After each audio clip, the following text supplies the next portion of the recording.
Bonjour à vous tous. Je vous souhaite la bienvenue à ce 5e webinaire de la série Vignes et vins organisé par les conseillers et conseillères de la table horticole du ministère de l'Agriculture, des Pêcheries et de l'Alimentation. Ces rendez-vous vous permettent d'en apprendre davantage et d'aborder différents sujets au sujet de la production viticole du Québec. Je me présente, je suis Karine Bergeron, agronome, conseillère en viticulture et pomiculture pour la région de la Montérégie. Je serai votre animatrice pour la prochaine heure. Ma collègue Caroline Turcotte, conseillère dans le secteur de la vigne et des arbres fruitiers et des fruits émergents en Estrie, est aussi présente. Elle sera responsable de la section clavardage ainsi que de la période de questions. C'est avec un grand plaisir que nous vous accueillons aujourd'hui dans le cadre de cette présentation, dont l'objectif est de faire un survol de l'impact des virus à l'échelle mondiale, mais ici aussi au Québec. L'attention sera particulièrement mise sur le virus de la tache angulaire de la tomate. La discussion portera sur ses effets spécifiques sur la santé des vignes ainsi que sur les quelques approches de gestion efficaces. Sans plus tarder, nous allons débuter le webinaire. Aujourd'hui, nous aurons la chance d'accueillir deux conférenciers. Je les invite d'ailleurs à ouvrir leur caméra et à partager leur écran. Tout d'abord, je vous présente le Dr Mamadou Fall. Mamadou dirige le laboratoire d'épidémiologie et de modélisation des virus à Agriculture et Agroalimentaire Canada et il enseigne aussi un cours sur les virus de la vigne. Ses travaux portent à la fois sur les interactions hôtes-virus et sur la gestion des maladies en agrosystème horticole. Il siège à plusieurs comités scientifiques nationaux et internationaux, dont un comité ad hoc sur la lutte contre les virus de la vigne. Ses recherches actuelles portent sur la lutte contre les virus bénéfiques et sur les biocontrôles de la nouvelle génération. Par la suite, Florence McDuff prendra la parole. Florence est diplômée en microbiologie de l'Université de Sherbrooke. Elle est maintenant étudiante à la maîtrise dans le laboratoire de Mamadou à Agriculture et Agroalimentaire Canada, où elle étudie plus spécifiquement le virus de la tache angulaire de la tomate et les facteurs aggravant son infection. Mamadou et Florence, la parole est à vous. Bonjour à tout le monde. Merci Karine pour la présentation. Tout d'abord, juste avant de commencer, j'aimerais surtout présenter notre centre de recherche. Nous faisons partie des 17 centres de recherche d'agriculture agroalimentaire Canada à travers le pays. Puis notre centre travaille beaucoup sur les cultures horticoles, notamment en viticulture. Comme vous pouvez le voir sur ces images-là, notre centre se trouve à Saint-Jean-sur-Richelieu, mais on a aussi des fermes expérimentales, dont notre ferme de Frelichburg, où on a beaucoup de parcelles de vignes, où on essaye, dans la mesure du possible, d'implémenter la plupart des technologies, des innovations qu'on développe dans notre centre de recherche. Donc, n'hésitez pas à contacter Carl Bellec ou Eric Courchen si vous voulez aller visiter les parcelles en lien avec la recherche que nous faisons. Donc, aujourd'hui, je vais vous présenter un portrait des virus dans la vigne au Québec, en partant un portrait mondial avant de nous concentrer surtout sur ce qui se passe au Québec, mais aussi j'aimerais beaucoup qu'on mette l'emphase aussi sur le virus de la tache annulaire de la tomate, dont Florence va plus tard aborder. Mais j'aimerais aussi souligner qu'aujourd'hui, c'était moi et Florence qui présente ce qu'on fait en viticulture, mais aussi il y a d'autres personnes, notamment Pierre Lemoine, puis donc Wu, qui travaillent beaucoup dans les innovations ou dans la recherche qu'on fait dans le labo. Donc, sans plus tarder, le plan de présentation va se répartir comme dans un premier temps. Je vais juste parler de la diversité des virus et de leur impact, mais de façon globale. Puis, on va rapidement donner un portrait de la situation au Québec. Puis, par la suite, on parle d'enjeux en lien avec d'autres parties du monde. On va terminer en parlant du virus de la tache annulaire de la tomate que Florence va vous présenter. Donc, les virus dans la vigne, globalement, la vigne est une des plantes horticoles les plus affectées par les virus. Donc, il faut comprendre que les virus ont évolué depuis des millénaires, depuis la Mésopotamie, avec la vigne. Même en science, on arrive à déterminer qu'une bonne partie du génome de la vigne est hérité des virus. Donc, à date, on répertorie 103 virus qui infectent la vigne. Donc, ce n'est pas ces 103 virus qui sont tous des virus qui sont dommageables, mais certains de ces virus-là sont très, très dommageables. Ils peuvent affecter non seulement la vigueur de la plante, mais ils peuvent aussi affecter la qualité et le temps de maturation des fruits, donc beaucoup impacter sur le rendement. Il arrive très souvent que les gens se posent la question, je ne comprends pas depuis quelques années, mes parcelles de vignes sont moins productives, je n'arrive pas à faire le même produit que je faisais auparavant. Mais la plupart du temps, la cause surnoise, c'est une infection virale qui peut se dérouler sur une échelle de 10 ans. Donc, ça peut affecter la longévité de la vigne. Donc, tranquillement, vous allez voir la vigne qui dépérit. Et depuis, oui, on a 103 virus, mais année après année, on découvre de nouveaux virus aussi. Là. Ici, j'ai mis les 15 dernières années. On peut voir que depuis 2009-2010, on a de nouveaux virus, comme par exemple le virus de la clarification des nervures, le virus de décoloration des feuilles, le virus de la tache rouge, dont je vais parler plus tard, le virus du pinot gris. Mais si on regarde juste les 3 dernières années, on a découvert 3 nouveaux virus. Donc, avec l'émergence de nouvelles technologies, on arrive à mieux caractériser les virus, puis aussi à séparer les complexes de maladies virales. Comme conséquence, vous pouvez le voir ici, comme sur ces images-là, où en haut, on a une plante qui est saine, puis en bas, on a une plante qui est infectée par un virus qu'on appelle l'enroulement, dont je vais parler tantôt. Donc, vous pouvez voir nettement ici que le rendement est affecté directement. Si on regarde les virus en termes d'importance, je n'aime pas souvent faire cet exercice-là, mais j'ai essayé de le faire ici. On peut les classifier en 3 grands groupes. Par exemple, ceux dont on classifie comme étant la maladie ou les maladies de l'enroulement, qui sont principalement causées par ces virus-là que j'ai soulignés en rouge, qui sont les virus de l'enroulement 1, le virus de l'enroulement 2, le virus de l'enroulement 3 et 4. Mais de façon très majoritaire, c'est surtout le 3 puis le 2 qui sont des fois le 1 qui sont très, très dommageables pour les plantes de vignes. Le deuxième groupe de maladies, c'est ce qu'on appelle la maladie de la tache rouge, qui est causée par un virus qu'on appelle, il n'y a pas de nom direct en français, on l'appelle Grapevine Red Blotch virus. C'est un virus qui cause la maladie de la tache rouge. En troisième catégorie ou groupe de virus, c'est la maladie complexe du bois rugueux, qui notamment est causé par un virus qui est très, très répandu dans les plantes de vigne, mais qui, en synergie avec d'autres groupes de virus qu'on appelle des vitivirus, vont causer des dommages qui sont souvent très similaires à ce que vous voyez sur ces photos-là. Et un autre groupe, c'est le virus de la tache annulaire de la tomate, dont je vais laisser Florence vous en parler plus tard. Un cinquième groupe, ça va être la maladie du courroué de la vigne.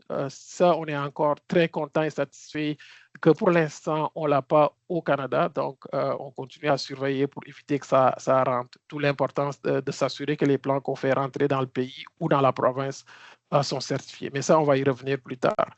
Un autre groupe de virus qui évolue beaucoup dernièrement, c'est le virus du pinot gris, qu'on voit année après année évoluer, mais les conséquences actuellement ne sont pas très nettes. La science, on a besoin encore de plusieurs années de recherche pour comprendre réellement l'impact et les conséquences que ça pourrait avoir. Donc, sans plus tarder, si on regarde de façon plus en détail ces maladies-là, je vais juste en parler 3 de ces maladies-là. Donc, si on regarde la maladie de l'enroulement, qui, comme vous le voyez, tantôt je l'ai expliqué, là, en majorité, c'est les virus de l'enroulement 1, 2 et 3 qui sont responsables de ça. La distribution est mondiale. On sait que dans toutes les régions viticoles du monde, ce virus-là est présent, puis les dommages, on peut les voir. Donc, en Californie, puis dans l'État de New York, ils ont évalué les dommages que ça peut causer. Puis c'est estimé entre 29 000 et 226 000 dollars US par hectare en Californie, alors que dans l'État de New York, c'est entre 25 000 et 40 000. Donc, vous voyez aussi qu'il y a d'autres facteurs aussi qui peuvent être impliqués dans ces pertes de rendement-là. Mais ce qui est connu dans la littérature, puis documenté aussi, c'est qu'environ 70% de baisse de revenus que les producteurs vont observer par acre. et des baisses de rendement d'environ de 30%. Malheureusement, on n'a pas encore d'études économiques au Québec qui évaluent l'impact, mais on connaît très bien l'impact que ça peut causer aussi bien en termes de rendement, mais aussi au niveau de la qualité des produits que vous pouvez faire par la suite. Notamment, on sait qu'il va y avoir de faibles Brix que vous allez observer. L'acidité peut être très élevée, puis des faibles concentrations d'anthocyane, puis de faibles pH aussi.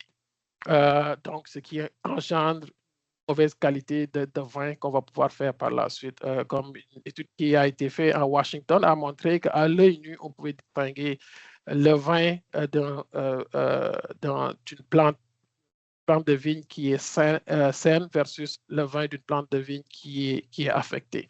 Et on peut voir ici nettement si on compare les plantes qui sont infectées versus ceux qui ne sont pas infectés. Là, en 2010, il y avait une réduction du taux d'anthocyane de 13%, de 13, et en 2011, l'année subséquente, ils ont observé un autre 5% de réduction. Ils ont même fait des tests de panel pour regarder comment est-ce que les gens qui ne sont pas des virologistes, comment est-ce qu'ils peuvent distinguer les infectés versus non infectés. Juste avec la couleur, les gens sont capables de faire la différence, et aussi au niveau des arômes, puis aussi le test au niveau du. Puis quand ils regardent l'évolution du BRICS au cours de la saison, on voit qu'au début, on ne peut pas distinguer les deux courbes, mais très rapidement, entre une plante saine, qui est ici en couleur verte, puis une plante qui est infectée, on voit très rapidement que les deux, en termes de quantité de BRICS, ça se distingue rapidement. Donc, les effets et les conséquences sont très, très, très documentés dans la littérature, même si des études similaires n'ont pas encore été faites au Québec. L'autre catégorie de virus que je voulais aussi qu'on parle, c'est le virus de la tache rouge. C'est un virus que souvent, on ne parle pas de découverte, mais on va parler certainement qu'on a eu les capacités de pouvoir le détecter parce que pendant très longtemps, ce virus-là existait dans la vigne. C'est juste que les technologies ne nous permettaient pas de le discriminer par rapport à d'autres virus. C'est un virus qui, officiellement, on peut dire, ça a été identifié en 2008 dans le Cabernet Sauvignon par UC Davis, à l'Université de Davis en Californie. Et très rapidement, la caractérisation du génome a été faite en 2011, mais on s'est rendu compte qu'en observant des herbiers de 1940, que le virus était déjà très présent. C'est juste qu'on n'était pas capable de le distinguer avec un autre virus. Donc, on a pu prouver scientifiquement parlant que c'est le virus-là est responsable des symptômes qu'on observe en 2018. Donc, en termes de conséquences, maintenant, on le sait, la composition des fruits en termes de BRICS est réduite nettement. On parle de 2 à 4 BRICS. On sait qu'ils bloquent aussi l'accumulation du. Donc, ceux qui font du vin savent que c'est aussi un aspect qui est important, et ça réduit aussi les taux d'anthocyane et des composés phénoliques de façon très générale. Les coûts sont estimés entre 2000 puis 70 000, puis en discutant avec les chercheurs de Californie aussi, il semble dire que c'est sous-estimé en termes de. C'est très conservateur, ces chiffres-là. Mais en grosso modo, on sait que les pertes sont nettes. Puis les symptômes, on a tendance à les décrire de cette façon-là, mais dans le diapo suivant, vous allez voir que faire le diagnostic visuel, c'est un exercice qui est extrêmement difficile. Mais par contre, quand on ouvre les baies de raisin, on peut voir la décoloration nette à l'intérieur, donc qui nous donne une indication que c'est probablement infecté. Donc, en termes de description des symptômes, souvent on va parler c'est au niveau des vieilles feuilles qu'on est capable de reconnaître, de voir les symptômes. Surtout, je dirais les symptômes, on les observe plus durant l'automne que durant l'été ou durant le printemps. La sévérité aussi peut être variable parce que aussi le climat peut jouer un impact. Donc, avant 2023, j'utilisais cette charte, ce diagramme-là pour pouvoir décrire les symptômes de taches rouges versus les symptômes de l'enroulement dont j'ai parlé tantôt, notamment en disant souvent que pour taches rouges, on va voir que les nervures sont affectées, contrairement à l'enroulement où on voit nettement que les taches rouges sont entre les nervures. Donc, c'est ce qui les distingue. Jusqu'en 2023, où j'ai été invité par des chercheurs à Washington. Puis en nous faisant un test, on pensait tous que ces symptômes-là que vous observez, c'est des symptômes de l'enroulement, mais on s'est rendu compte que ce n'était pas l'enroulement, que c'est la maladie de la tache rouge. Donc, distinguer les symptômes visuellement est un exercice extrêmement difficile. Puis d'autres chercheurs ont montré aussi qu'il y a plein d'autres symptômes, dont les déficiences en nutriments, dont des fois des tiges qui sont endommagées, qui donnent des symptômes similaires qui nous font penser que c'est de l'enroulement ou la tache rouge, alors que ce n'est pas le cas. Donc, en résumé, on pourrait dire que ces symptômes visuels-là, on peut s'y référer, mais avoir en tête que ce n'est pas 100% fiable pour faire le diagnostic correctement. Malheureusement, ce qui arrive en conséquence quand on ne fait rien, c'est cette photo-là que j'ai prise en 2023 à Washington. Vous voyez ici, l'infection a commencé dans la partie haute ici du vignoble, où les plants qui ont été transplantés étaient infectés. Donc, le vecteur était présent dans les environs. Puis très, très rapidement, ça s'est répandu dans le vignoble au complet. Donc, c'est à l'intérieur de 5-6 ans, c'est des pertes totales et ce vignoble-là est appelé à être abandonné, malheureusement. Donc, les conséquences peuvent être très drastiques si on ne fait rien. Maintenant, si on veut parler de la situation au Québec, qu'est-ce que nous avons actuellement au Québec? Faire le portrait rapidement. Quand je suis arrivé en 96, quand je suis arrivé en 2016, j'ai regardé le portrait qui était fait en 96, puis on avait deux virus principalement. Le virus qu'on appelle Arabidopsis mosaic virus, puis l'autre, c'est le virus de l'enroulement 3 dont je viens de parler, mais à des taux qui sont très, très, très faibles. Donc, rapidement, qu'est-ce qu'on a fait? C'est qu'on a regardé le portrait pour voir qu'est-ce qu'on avait comme virus, puis on se rendait compte qu'on avait la présence de l'enroulement qui continuait, alors que pour ce virus-là, on ne le détectait plus dans les échantillons.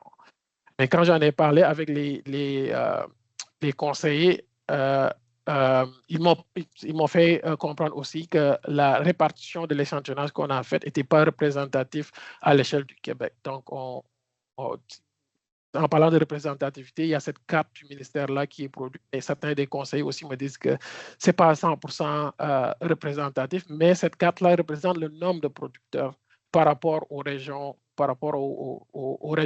au Québec. Donc, on s'est fié sur cette carte-là pour essayer de revoir notre façon d'échantillonner. Donc, de 2018 à 2024, on a essayé de rééchantillonner dans 25 vignobles, 19 cépages, plus de 260 échantillons. Certains échantillons ont été faits 2 fois par année. Puis, vous voyez la représentation qu'on peut avoir. Donc, il y a certaines régions où on n'a pas du tout d'échantillons représentatifs, alors qu'il y a d'autres régions où on a comme par exemple en Montérégie, on est en dessous de 38%. Mais il faut faire attention aussi avec cette répartition-là parce qu'on sait que c'est influencé. Surtout les données sur le virus de la tache annulaire sont beaucoup influencées par l'échantillonnage parce que souvent, on cherchait des plants qui étaient infectés. Donc, les données par rapport à Automatoring Spot ou au virus de la tache annulaire sont moins précises que le reste. Mais pour le reste, on peut se fier 100% que ces données sont représentatives des régions. Donc, si on regarde très rapidement, on a 21 virus qui sont présents. Comme j'ai dit tantôt, il y a 103 virus dans la vigne, donc on s'attendait aussi à détecter des virus. Puis on a 2 viroïdes, mais je ne parlerai pas des viroïdes pour cette présentation-ci. Donc, si on regarde comment est-ce que quels sont les virus qui sont dominants, c'est surtout ce groupe de virus-là qui sont les virus qui sont dominants. Puis si on regarde à l'intérieur de ce groupe-là, on a ce virus-là en haut, qu'on appelle le virus de Ripestri, qui est très, très présent, mais ça ne surprend pas du tout là, parce que ce virus-là est présent dans, je dirais, 90% des vignes que tu vas séquencer, tu vas trouver ce virus-là qui est présent. Ce qui peut être craintif, c'est quand ce virus-là est en présence avec ce qu'on appelle des vitivirus, ces groupes de virus-là qui peuvent causer des dommages très considérables, comme on peut le voir dans ces photos-là. Donc, on voit que ces virus-là sont très, très présents, mais on voit que les vitivirus sont en bas de 20% à part ce virus-là. Mais on devrait continuer à les surveiller parce que si ces groupes de virus-là continuent à augmenter, on peut voir des conséquences par la suite. Un autre groupe de virus où on peut voir aussi qui sont très abondants, c'est les virus qu'on a parlé, le virus de l'enroulement, le virus de tache annulaire de la tomate.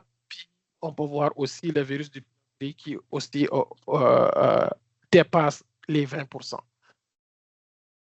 Et si on les regarde en termes d'importance économique, en termes de pertes, on peut voir que le virus de l'enroulement 3 est très, très, très présent et le red blotch est présent à une échelle qui est très faible, ce qui est très rassurant.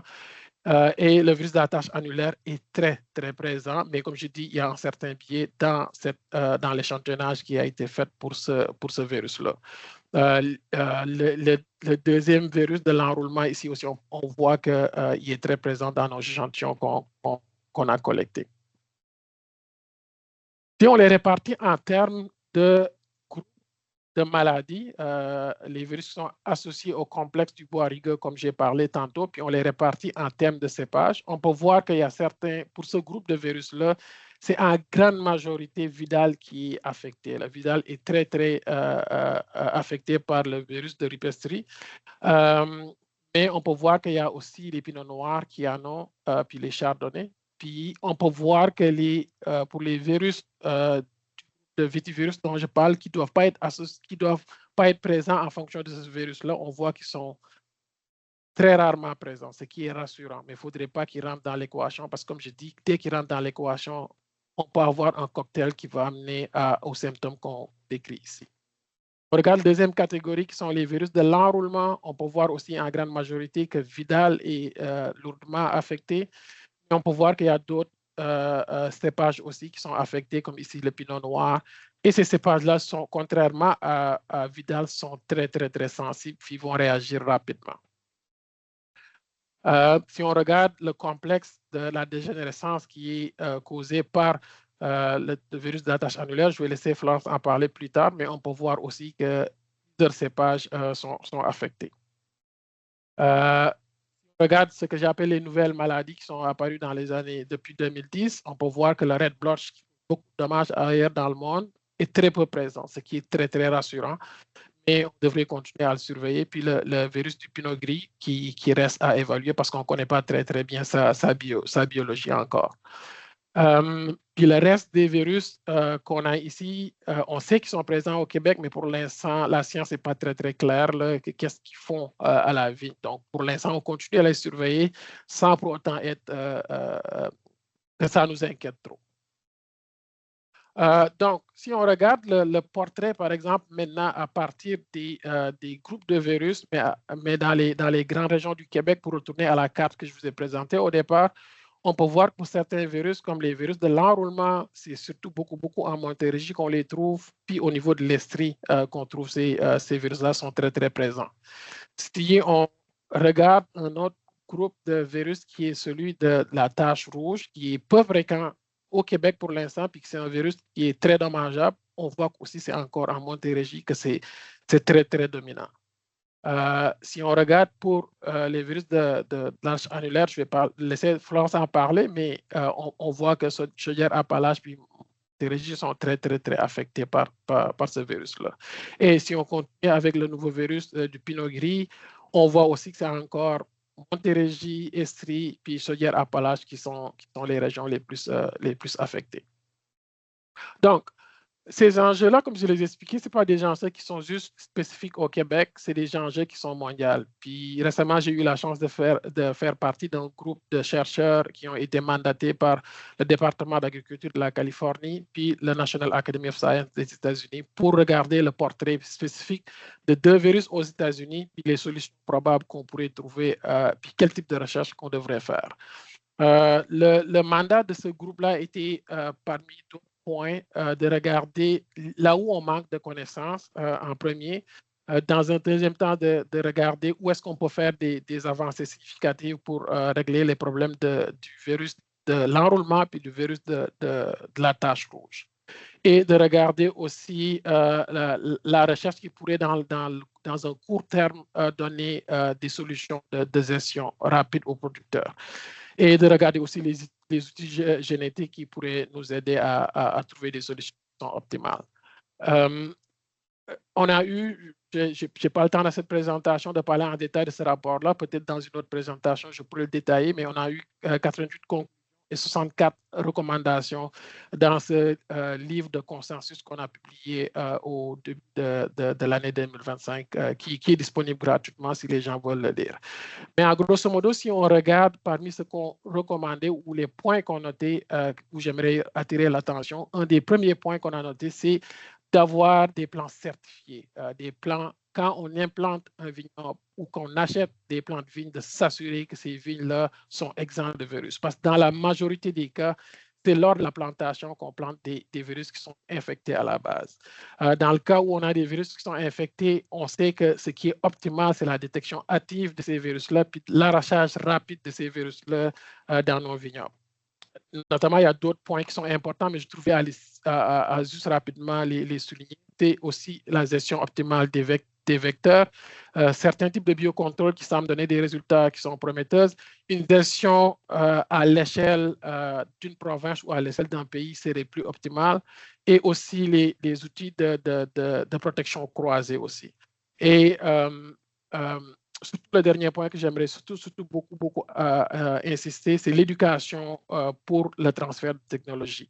Et je pense que ce qui résume ce point-là, c'est le vieux dicton asiatique, où certains disent que c'est chinois, mais le dicton qui dit « dis-moi et j'oublierai, montre-moi et je me souviendrai, implique-moi et je comprendrai ». Juste pour dire que faudrait nécessairement les acteurs dans le milieu soient impliqués dans la recherche, mais aussi dans le transfert de technologie, puis soient conscients des défis, puis comment est-ce que ces défis ils pourraient les contourner.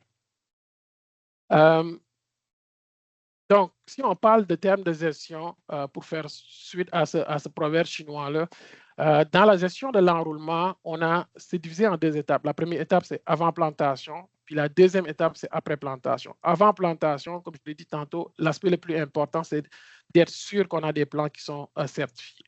De respecter les mesures de quarantaine que la CIA va fixer et de ne pas surtout se fier, comme certains vont tout le temps parler, de la résistance génétique. À date, il n'y a aucune variété de vigne qu'on sait qui est résistant au virus. Donc, il y a des avancées qui ont été faites avec de nouvelles technologies, mais pour l'instant, les résultats en conditions vignobles sont à démontrer. Après plantation, c'est la surveillance et le dépistage. S'assurer que, surtout nos vidales qui sont très souvent infectés par ces virus-là, mais qui n'expriment pas de symptômes, de s'assurer que ces plantes-là ne sont pas des réservoirs qui vont permettre au virus de se répandre dans le reste de nos vignobles parce que les vitis vinifera sont très sensibles. L'arrachage rapide dès qu'on est entre 5 et 20% d'incidence. La gestion des vecteurs, dans ce cas-ci, les cochenilles, mais aussi la gestion aussi des fourmis qui aident beaucoup les cochenilles à persister dans nos vignobles. Le taillage et la gestion de la canopée, limiter les contacts entre les vignes et la dispersion des vecteurs. Puis, comme je l'ai dit tantôt, une approche qui est plus globale, pas à l'échelle du vignoble, mais à l'échelle d'une région, et si possible à l'échelle même d'un pays. De façon très générale, on gère les virus en le faisant à l'échelle nationale pour éviter, parce que les vecteurs ne connaissent pas de limites territoriales. Donc, dès que le virus rentre dans une région, puis le vecteur est actif, très rapidement, tout le monde peut être touché. Donc, avant plantation, comme je l'ai dit tantôt, s'assurer d'avoir du matériel exempt de virus. Puis après plantation, s'assurer de faire une évaluation récurrente de qu'est-ce qui est présent dans mon vignoble.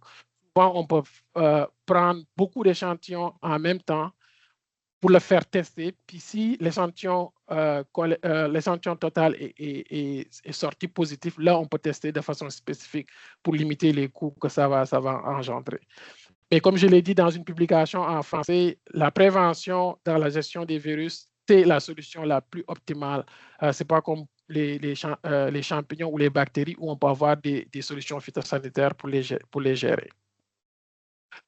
Donc, on essaye, j'aimerais juste introduire ce projet-là qui a commencé l'année passée, il y a 2 ans dans le labo, où on essaye à partir de l'ensemble des facteurs que vous voyez dans ce graphique-là, à partir du cultivar, mais à partir aussi des insectes, à prédire les risques pour dire aux vignerons qui sont dans ces régions-là ou dans ces localités-là le risque d'infection puis quel virus devrait être surveillé. Donc, on travaille dans ce modèle-là pour pouvoir vous donner des indications sur qu'est-ce qu'il faudrait surveiller.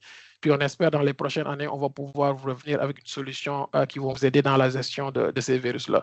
Donc, sans plus tarder, je vois que j'ai dépassé de 5 minutes. Je vais passer la parole à Florence pour que vous parliez d'un virus qui devient de plus en plus problématique. Florence, le micro est à toi. Parfait. Donc, merci Mamadou pour l'introduction sur mon virus qui s'appelle virus de la tache annulaire de la tomate. Donc, on va parler un petit peu de sa présence au Québec puis de mon projet de maîtrise dans tout ça. Donc, sans plus attendre. Okay. Donc, bien que son nom contient la tomate, ça infecte plusieurs familles de plantes, donc 35 au total, incluant évidemment la vigne, les petits fruits, la pomme et plein d'autres cultivars. On peut voir, sur des données de 2024 là, du labo diagnostic, que non seulement la vigne est très touchée, mais également l'industrie du petit fruit. Donc, ça peut être intéressant aussi parfois de s'allier avec d'autres industries quand on a des problèmes. Maintenant, plus en détail dans la vigne, donc c'est un premier cas qu'on a détecté en 2017 et depuis, on en détecte dans 6 régions administratives, 9 MRC et 12 municipalités. Donc, au départ, on l'a identifié dans le Frontenac rouge. Donc, on a eu beaucoup d'augmentation au niveau des infections entre 2017 et 2020. Puis, on en a également détecté dans le Vandalcliche au tout départ. Par contre, depuis ces données-là, on a établi un projet de recherche qui est mon projet de maîtrise grâce aux données notamment de Gaël, d'Isabelle et de Marc-Catherine et d'Antoine Dionne pour essayer de mieux comprendre un peu la présence de ce virus-là au Québec, comment il se propage, puis comment on peut essayer de trouver des solutions. Donc, avec cette étude-là, on s'est rendu compte qu'il y a plusieurs autres cépages qui sont affectés, dont le Vidal, le Chardonnay, le Marquette, le Maréchal Foch, la Dalmina, le Saint-Pépin, le Sainte-Croix et le Radisson. Donc maintenant, comment ce virus-là se transmet dans vos vignobles? Eh bien, ça commence avec un petit nématode. Donc, c'est un petit ver. On peut penser dans le fond à un ver de terre, mais beaucoup plus petit. Puis, en allant se nourrir aux racines d'une vigne infectée, il va acquérir le virus dans ses parties buccales.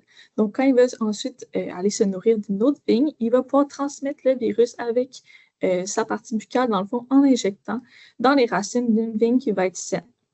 Cette vigne-là va donc se mettre à reproduire le virus dans la plante, puis ensuite, on va observer des symptômes au niveau des grappes ou des feuilles. Je vais y revenir un petit peu plus tard. On ne sait pas combien de temps le nématode peut rester porteur dans le sol, ce qui est un enjeu quand même important, parce que même si on arrache les vignes, mais il y a quand même la possibilité que le nématode puisse continuer de propager le virus. Par contre, il faut savoir que notre petit nématode, le petit ver, il perd la particule virale entre chaque mue. Donc, quand il pond ses œufs, les nouvelles larves vont être exemptes de virus, puis quand également il va muer entre deux phases, il va également le perdre. Par contre, dès qu'il va aller se nourrir d'une vigne qui va être infectée, il va pouvoir le transmettre. Maintenant, plus en détail, c'est quoi les symptômes qu'on observe au champ? Je dirais que c'est assez varié. Ça varie aussi en fonction des cépages. Il y a certains cépages où ça ressemble plus à de la coulure, mais dans le Frontenac gris, par exemple, c'est vraiment des symptômes plus typiques, même tous les Frontenacs en fait. Donc, on observe en général une diminution du nombre de baies par grappe, comme vous pouvez voir sur la photo ici. Une réduction aussi de leur maturité, donc qui va être inégale dans une même grappe. Il y en a qui vont arriver à une maturité élevée, alors que d'autres vont rester vraiment à des stades de petites billes. On va également avoir une réduction de la taille en général des baies, puis un brunissement des tiges, des feuilles, des taches jaunâtres sur les feuilles.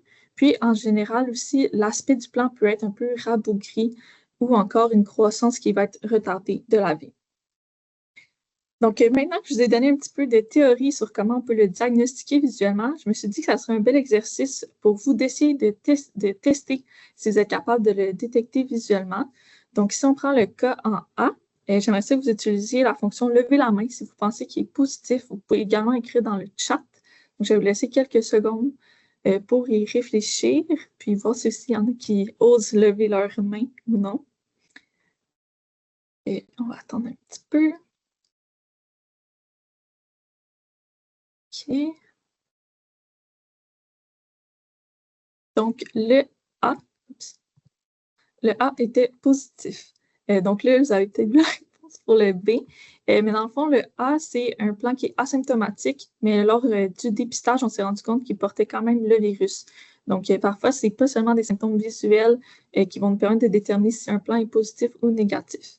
Maintenant, pour le plan B, s'il y en a qui veulent s'essayer, encore une fois, de tester leur connaissance. Si vous pensez qu'il est positif, vous pouvez lever votre main. Donc, malheureusement, ce plan-là, ou heureusement, en fait, il est négatif, donc il ne porte pas le virus. Donc, les petits symptômes qu'on observe, c'est plutôt de la couleur normale qui peut arriver, là, comme vous le savez très bien, durant la saison en fonction des conditions météo qu'on a. Puis, pour le cas C, lui, c'est un petit peu plus difficile. Donc, je vous laisse quelques secondes si vous voulez vous essayer sur son pronostic, s'il y en a qui veulent s'essayer. Donc, est-ce qu'il est positif? Est-ce qu'il est négatif? Si vous levez votre main, si vous pensez qu'il est positif. Donc, en effet, il est positif. Cette fois-ci, c'est plutôt des symptômes foliaires. Donc, encore une fois, comme je disais, c'est un symptôme qui va être difficile à observer. Puis, en bref, ça vous démontre que le diagnostic visuel, c'est pas suffisant pour dépister des parcelles parce que ça va être très difficile, là, juste visuellement, de savoir si un plant est infecté. Ce qui fait qu'on a vraiment une grande sous-estimation des infections au Québec dans nos vignobles. Puis, potentiellement aussi qu'on a des grands réservoirs à virus dans nos parcelles. Parce que si on ne sait pas que ces plantes-là sont positives parce qu'on ne les dépiste pas, eh bien, ils vont rester en vignoble, ils vont produire du virus, puis le nématode va pouvoir ensuite le propager un peu partout.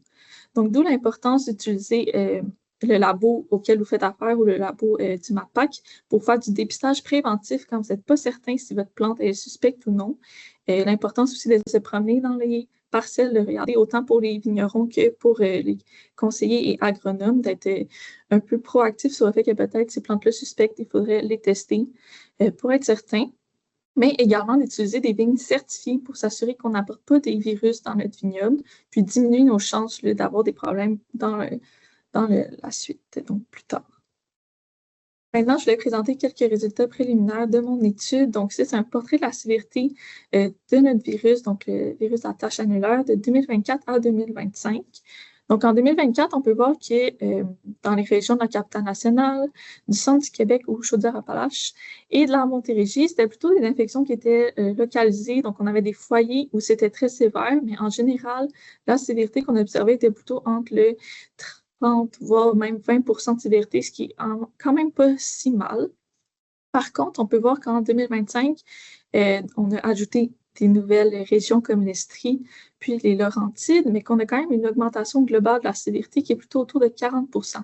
Donc, 40%, ça veut dire qu'on a presque la moitié de notre grappe qu'on perd. Donc, c'est quand même très important au niveau du rendement. Il faut mentionner par contre que notre étude, eh bien, on a cherché du virus. Donc, c'est sûr qu'en cherchant du virus, on a plus de chances d'en trouver, puis plus de chances qu'on ait des symptômes sévères. Puis aussi qu'on a ajouté des nouveaux vignobles en 2025. Donc, c'est sûr que ça, c'est des biais importants à garder en tête, mais reste que c'est inquiétant, même si on cherchait du virus, qu'on en ait trouvé plus qu'on pensait comme ça. Pour ceux qui aiment mieux les chiffres, je vous ai également inclus le nombre de cas positifs selon les échantillons qu'on a fait en 2024 et en 2025.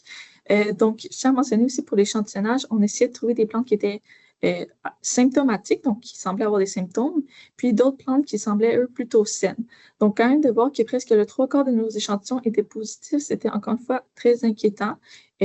Même si je tiens à mentionner qu'on en cherchait du virus, donc c'est sûr qu'on en a trouvé, mais reste que c'est à garder en tête que si ça continue d'augmenter comme ça peut devenir une problématique à l'échelle de la province au complet. Pour ce qui est de 2025, encore une fois, presque 50% de nos échantillons étaient positifs, ce qui est quand même très inquiétant. Puis, encore une fois, une augmentation de la sévérité qui est observée. Maintenant, pour ce qui est du poids des grappes, donc on a vu une belle corrélation entre le niveau de sévérité puis la diminution du poids des grappes. Donc, ce que ça veut dire, c'est que plus on a une expression des symptômes, donc plus notre vigne est vraiment affectée par le virus, moins notre grappe avait un bon poids, donc moins elle avait un bon rendement. Puis, c'est un rendement qui diminuait presque de moitié. Donc, c'est quand même très important, d'où l'intérêt aussi de retirer ces plantes-là plutôt que de les garder parce que sur le long terme, elles ne vont pas plus produire. Et puis, ça risque de juste garder le virus dans le vignoble, puis favoriser la propagation du virus si on ne les retire pas. Donc, au final, on n'a aucun avantage vraiment à les garder dans nos vignobles. Pour ce qui est du BRICS, c'était des effets qui étaient assez variables. Donc, pour l'instant, c'est difficile à conclure, mais on peut voir une légère hausse quand on a beaucoup de symptômes, mais ça peut seulement être dû au fait que comme on a moins de fruits, les fruits qui restent vont nécessairement être plus concentrés en sucre. Puis, c'est peut-être pas nécessairement relié à notre virus, mais on va confirmer ces observations-là avec le reste de notre étude. Mais quand même, si ça a un effet sur le poids, puis sur d'autres peut-être composantes là, des raisins pour le vin, c'est quand même à garder en tête. Maintenant, si vous avez ce virus-là dans vos vignobles, qu'est-ce que vous pouvez faire pour les premières méthodes préventives peut-être un petit peu plus difficiles à appliquer, comme l'utilisation de porte-greffes résistants ou tolérants. Il n'y en a pas beaucoup de connus, mais il y en a un qui est le 3309. Il peut être difficile par contre à acheter et à acquérir. On peut utiliser des nématicides ou la fumigation. Mais ça, c'est plutôt recommandé avant l'implantation d'un vignoble. Puis encore une fois, il n'y a pas beaucoup de produits homologués qui ont été prouvés comme étant efficaces pour diminuer la population de notre nématode. On peut également essayer de faire la rotation des sols avec des plantes non hôtes, donc des plantes qui ne vont pas être infectées par le virus, pour essayer de purger la charge virale des nématodes. Donc, essayer qu'ils aillent se nourrir sur ces plantes-là pour qu'ils perdent le virus puis qu'ils ne puissent pas ensuite le transmettre. Encore une fois, ça n'a pas encore été démontré comme étant efficace, mais c'est des avenues de recherche qu'on regarde pour l'instant. Une autre méthode qui peut être très intéressante, c'est l'utilisation de vignes certifiées sans virus. C'est sûr que ça apporte un coût supplémentaire, mais ça nous donne une meilleure garantie qu'on ne va pas introduire dans notre vigne des virus auxquels on pourrait avoir des dommages beaucoup plus importants que l'achat de ces vignes-là. Par contre, c'est sûr qu'on n'a aucune garantie qu'elles ne s'infectent pas une fois qu'on les a plantées, mais reste que ça nous donne au moins la garantie qu'on n'introduit pas des problèmes dans nos vignobles. Pour les méthodes préventives peut-être un petit peu plus concrètes, je dis méthode préventive parce que, comme Mamadou l'a dit, la meilleure méthode pour essayer de se débarrasser des virus, c'est de les prévenir. Donc, on peut essayer de diagnostiquer plus régulièrement, donc envoyer des échantillons au labo auquel vous faites affaire. On peut arracher les vignes infectées, puis ça, c'est peut-être difficile à accepter, mais c'est la méthode qui est la plus efficace pour essayer de limiter la propagation dans nos vignobles. Sinon, on peut essayer de nettoyer les équipements entre les parcelles, puis de commencer avec les parcelles qui sont les plus propres, donc qui n'ont pas de virus, vers les parcelles qui sont infectées, pour encore une fois essayer d'éviter la propagation du petit nématode entre les parcelles, puis essayer de les garder séparés. Puis, le point que j'aimerais le plus mentionner, c'est la collaboration entre les vignerons, agronomes et chercheurs.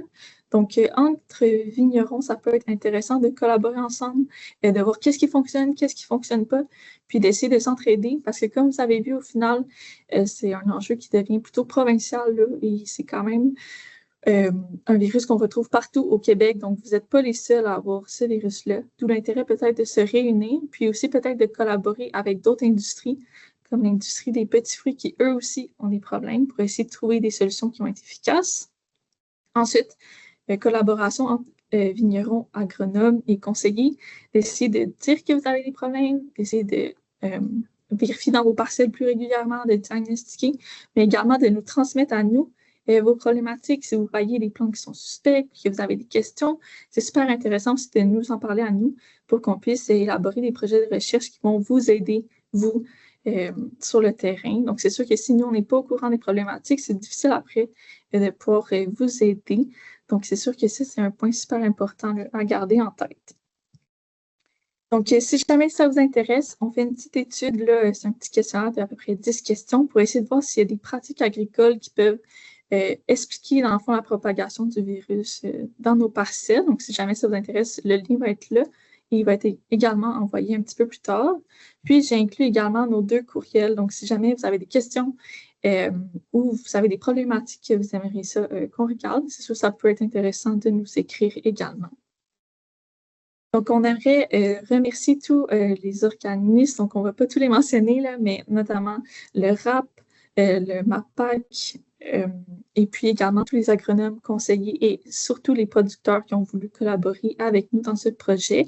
Puis, comme Mamadou l'a mentionné, j'aimerais aussi mentionner les autres membres de mon laboratoire qui travaillent aussi activement, là, non seulement dans les domaines de la vigne, mais avec d'autres virus pour trouver des solutions pour vous aider. Donc, on peut être prêt à prendre vos questions. Merci Mamadou et Florence. Comme mentionné, on va passer à la période de questions. Je vous rappelle que vous pouvez lever la main pour poser votre question et Caroline pourra activer votre micro. Vous pouvez aussi poser votre question, l'inscrire dans la section clavardage et puis on pourra la poser. Mamadou et Florence pourront y répondre par la suite.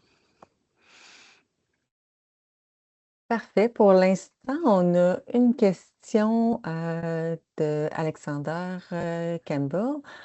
Donc, sa question, c'est pour la certification des plants. Plusieurs virus présents au Québec et au Canada ne sont pas réglementés par les pays d'où proviennent le matériel végétal.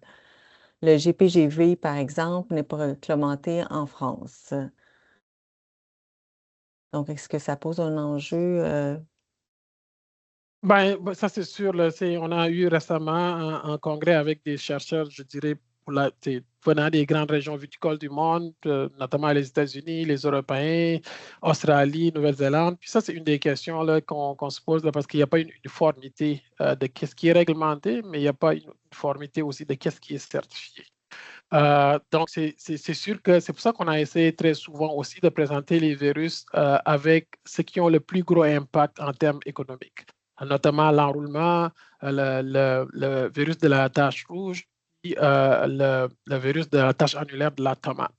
Pour le virus du pinot gris, vu qu'il y a des incertitudes encore dans la science, c'est ne pas émettre aucune opinion sur la façon dont on devrait les réglementer, puis est-ce qu'ils devraient être dans les programmes de certification. Mais si tu regardes les programmes de certification, aussi bien de Washington, de Davis, de New York, puis de Nouvelle-Zélande ou Australie, ils ont tous quelque chose en commun, c'est qu'ils ne veulent pas avoir de leaf roll, ils ne veulent pas avoir de taches rouges, ils peuvent avoir de taches annulaires de la tomate. Donc, ça, c'est des aspects qui sont récurrents. Mais moi, je dis souvent en producteur, quand j'achète un plan puis qu'on dit que le plan est certifié, pose souvent la question certifié de quel virus? Parce que la liste des virus est énorme. Là. Donc, au moins s'assurer que les virus, que pour l'instant, il y a la certitude qu'à 100% que si tu les as dans ton vignoble, les impacts, tu vas les voir, s'assurer que ces virus-là ne rentrent pas dans vos vignobles. D'accord, merci beaucoup, Mamadou.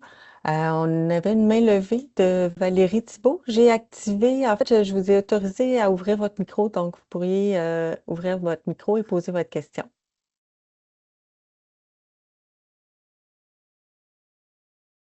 Oui, j'aimerais juste savoir si les producteurs de vignes ici au Québec ont été visités, puis si on avait trouvé des trucs ou des virus. Oui, je dirais qu'on les a, depuis 2018, je dirais 100% d'échantillons qu'on a collectés puis caractérisés, dont j'ai présenté, viennent du Québec. C'est juste que dans un premier temps, en 2018, on s'était beaucoup dans la région de la Montérégie, mais depuis 2018, on a étendu beaucoup notre échantillonnage. On a même des échantillons qui viennent de la Gaspésie. Okay. On en a maintenant partout. Là, donc, ce qu'on présente est assez quand même représentatif de ce qui se passe au Québec. Mais je ne pense pas qu'il y ait des producteurs de vignes en Gaspésie. Là. Pardon? Y a-t-il des producteurs de vignes en Gaspésie? J'en connais au moins un. Ah oui? J'en connais au moins un, oui. OK. Puis, que tout le monde est au courant de ça. Si je m'en vais acheter de la vigne là, ce printemps, là, tout le monde va pouvoir me dire, Pierre, si tu veux l'avoir certifié, ça va être X, puis si tu ne veux pas l'avoir certifié, ça va être Y. Oui, maintenant, c'est pas si vous le saviez aussi, il y a maintenant, depuis 2022, le programme de certification de la vigne du Canada est actif. Donc, pendant des années, depuis que je suis arrivé en 2016, on a poussé beaucoup pour qu'on ait un programme de certification. Okay. Puis, dans ce programme de certification-là, au début, on avait un comité scientifique dont je faisais partie, où on essayait de conseiller quel virus qu'on devrait intégrer dans cette certification-là. Oui, c'est sûr qu'il y a un coût un peu supplémentaire quand on va avoir un vin certifié que si on va acheter juste un plant de vigne qui n'est pas certifié.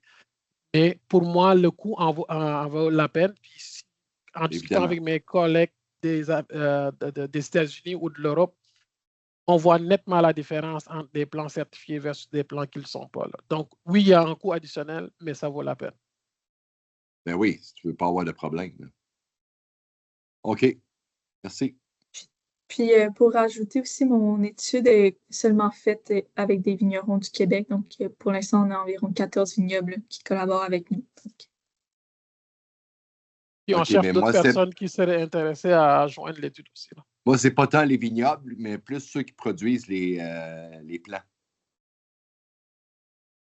Oui, oui, ça, je collabore beaucoup avec là, ceux qui produisent les pépiniéristes aussi, là. OK. Oui, je collabore beaucoup avec, là, donc oui, OK. ils Je sont, veux pas ils sont faire du name conscients de ça. dropping, là, mais je veux juste m'assurer que. Parce qu'on va acheter des plants justement ce printemps. Là, fait que Oui, si ils tout le sont monde. conscients des problématiques, là. Ils sont très, très conscients des problématiques. Mais moi, ce que je dis maintenant à tout le monde, ben, ça fait une couple d'années, là, quand vous achetez des plants, demandez à avoir des plants certifiés, puis posez la question, il est certifié à quel virus? Super. Merci beaucoup. Ça fait plaisir. Merci. Excellent. Je vais enchaîner avec des questions dans le clavardage. Donc, Andréane Ebaraché demande, en fait, elle dit merci pour l'appel présentation. Elle dit, il y a quand même pas mal de 3309 comme porte-greffe au Québec. Avez-vous constaté par vos analyses que ce porte-greffe est bel et bien résistant? Mais je vais répondre à cette question-là, puis je vais laisser Florence poursuivre.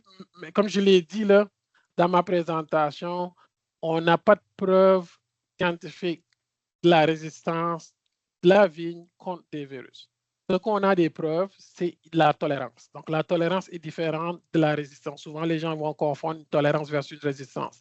Une tolérance, c'est que le virus est capable d'infecter la plante, est capable de se répliquer, mais à des niveaux qui sont extrêmement faibles, ce qui réduit les chances d'avoir soit des pertes de rendement ou que les vecteurs puissent transmettre le virus. Puis nous, on a un projet qui commence cette année où on espère pouvoir aussi évaluer cet aspect-là pour voir, OK, s'il est tolérant, jusqu'à quel point il est tolérant. Est-ce qu'il est capable d'être une solution sur le long terme pour pouvoir lutter contre le virus de la tache annulaire? Florence, je ne sais pas si tu avais des compléments à ajouter. Oui, si je me trompe pas, je pense qu'il y avait des études qui avaient été faites aux États-Unis. Mais encore une fois, c'est pas clair si c'est tolérant au virus ou si c'est juste qu'il bloque la propagation dans la plante. Puis comme Amado a mentionné, on a un nouveau projet de recherche qui commence. Donc c'est sûr que si vous connaissez des vignobles qui ont ce porte-greffe-là déjà, ça pourrait être intéressant peut-être de nous écrire pour qu'on puisse en savoir davantage si c'est vraiment une résistance, comment ça fonctionne. Puis c'est justement aussi une des questions qu'on se posait, comme il semble avoir moins de vitis qui semblent être infectés si ce n'était pas relié au porte-greffe, justement. Mais on n'a pas eu de preuves à ce sujet-là encore. Mais ça nous intéresse, c'est sûr. Excellent. Donc, j'ai mis vos 2 courriels là, dans le clavardage, donc les gens pourront les prendre, les copier, puis vous écrire. J'avais un commentaire de Gérard Gilbert. Il dit, ce sont les mauvaises herbes qui hébergent le virus, le tomato ring spot et les nématodes phytopathogènes qui en sont les vecteurs. Par conséquent, je ne vois pas vraiment l'efficacité du nettoyage des machines. OK, je vais peut-être commencer. C'est sûr que le nématode, il se trouve dans le sol. Donc, si vous travaillez votre sol avec, par exemple, des tracteurs ou des machineries, c'est sûr que ce sol-là va remonter, puis il y a plus de chances que ça se propage dans vos autres parcelles. Par contre, il y a raison de dire que les mauvaises herbes, c'est un réservoir. Et c'est aussi quelque chose qu'on essaie d'évaluer avec les pratiques agricoles, de voir la façon dont les gens désherbent, s'ils utilisent des herbicides, comment ça peut impacter la propagation du virus. Puis ça aussi, c'est un autre point aussi de retirer sa mauvaise herbe pour être une façon de limiter la propagation dans les vignobles, parce que c'est connu que c'est un réservoir. Je ne sais pas si tu voulais ajouter d'autres choses, Mamadou. Exactement, c'est parfait. La réponse que tu as donnée, peut-être j'ajouterai juste que c'est pour l'équipement, le déplacement de l'équipement. Là, ça, c'est pas juste pour le virus de la tache annulaire, c'est pour une grande majorité des virus. L'exemple qu'on a souvent dans la tête, c'est tout ce qui peut faire déplacer les cochenilles là, pour l'enroulement. Puis c'est prouvé en Californie, ils ont démontré clairement, juste la machinerie pour la récolte est capable de répandre beaucoup les cochenilles, de faire transmettre le virus dans les autres parcelles de notre vignoble. Puis il n'y a pas tout dans la science, c'est très clair à ce niveau-là. Donc, c'est une bonne pratique à mettre en place.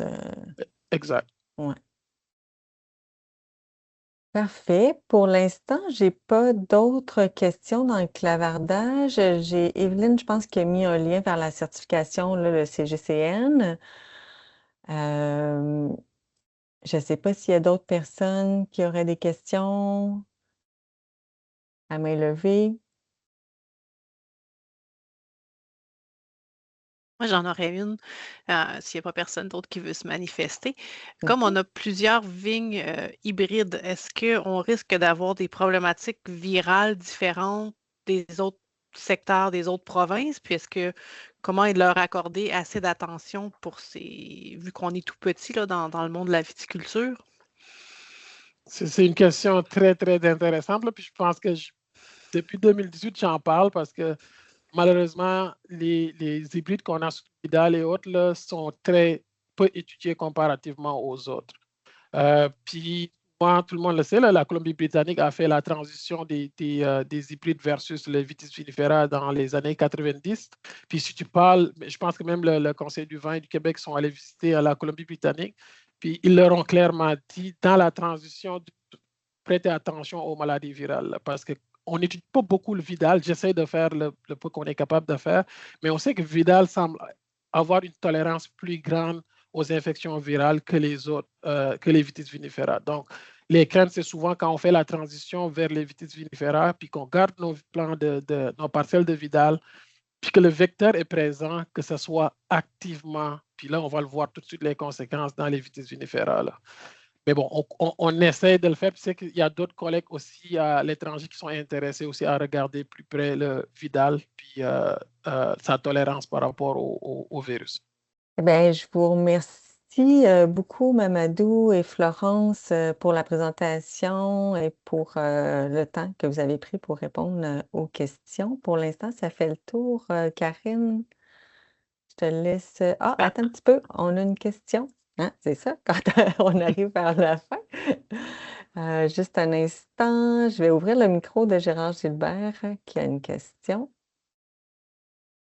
Voilà, Monsieur Gilbert, vous êtes autorisé Oui, vous m'entendez? à ouvrir. Très bien. OK. Je me questionnais sur les vignes sauvages. Est-ce qu'il y a déjà eu des travaux qui ont fait en sorte qu'on est allé voir ce que contenait notre vigne indigène comme réservoir de virus? Ça pourrait être intéressant, je pense. Oui, puis tout à fait. Puis des études ont été faites sur les vignes sauvages parce que souvent, quand on a un nouveau virus ou qu'on détecte la présence de nouveaux virus, on essaie de voir ce qui les réservoirs, ce qui contient ce virus-là. Puis oui, en effet, la vigne sauvage, il y a plein de virus qu'on détecte dans nos vignes cultivées qui, le réservoir va être les vignes sauvages. C'est tout à fait, oui, c'est tout à fait vrai ça. Intéressant. Pour faire du pouce sur les vignes sauvages, est-ce qu'ils vont exprimer le virus ou ils font juste être porteurs? C'est une super bonne question. Là, on ne le connaît pas pour tous les virus, mais on sait que pour le leaf roll, on peut voir des symptômes sur des vignes sauvages.